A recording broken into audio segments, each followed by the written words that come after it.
Yan, sobrang tamis at masarap ito. At malinamnam. Tignan nyo po, buksan namin to. Ayan. Tikman ko daw.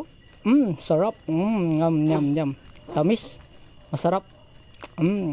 Tsaka upang pala mga ka-healthy, yung rambutan na ito, ang variety nito is mahal kita o maharlika. Ayan. Tamis nito guys. O nga pala mga ka-healthy, sabihin namin yung mga benepisyo nito. Ang benepisyo po ng rambutan ay mayaman sa vitamin C na tumutulong sa pagpapalakas ng immune system at sa pagpapabilis ng paggaling ng sugat. Wow, pangpalakas ng immune system at pagpapagaling din po pala ng sugat. Tingnan nyo po, marami yung rambutan natin dito. Rambutan sa aming kapitbahay. Yan po mga ka-healthy. Yan, tingnan nyo po. Yan o, yan marami, mapupula pa. Kukuha tayo. Ayan. Tsaka o nga pala, mayaman din dito sa antioxidant. Naglalaman ito ng mga antioxidant tulad